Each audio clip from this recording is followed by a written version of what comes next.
Inline injection moulding machine बरोबर आहे.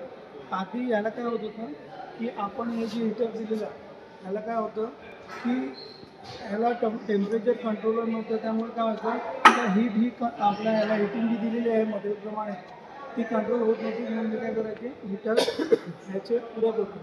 परंतु आपण काय याच्यात केलं मॉडिफिकेशन केलं आपण याचं, हे आपण पॅनल बोर्ड बनवला. याच्यात काय आहे की त्याला आपण हे टेम्परेचर मीटर दिलेलं आहे. आपण इतर काय टेम्परेचर आपण मटेरियलनुसार आपण याला टेम्परेचर सेट करायचं आहे.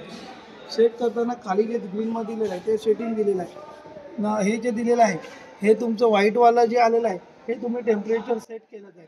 आता जर तुम्हाला टेम्परेचर सेट करायचं असेल त्यावेळेला तुम्हाला काय करायचं, हे बटन दाबायचं, SP वर जायचं आणि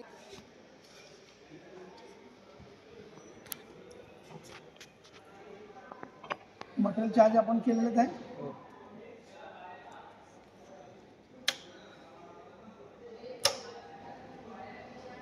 लोडिंग टाईम दिल्यानंतर मग आपण काय करायचं कूलिंग टाईम देणार. कूलिंग टाईम देत असताना आपण काय करायचं मटेरियल चार्ज करायचं. त्याच्यामध्ये मटेरियल चार्ज केल्यानंतर आपण काय करणार आहे कूलिंग टाईम पूर्ण झाला की मोल्ड ओपन करायचा.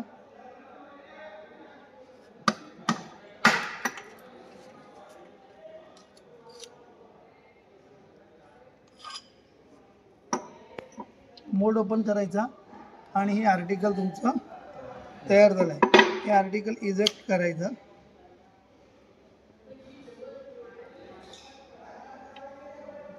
हे बघा हे तुमचं आर्टिकल आलं स्वस्तिक. ठीक आहे, हे सेम प्रोसिजर आहे.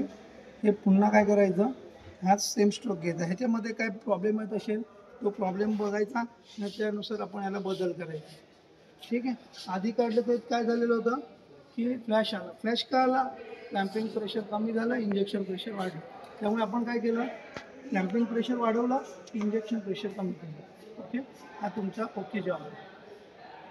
ठीक, ह्याप्रमाणे सगळ्यांनी करायचं.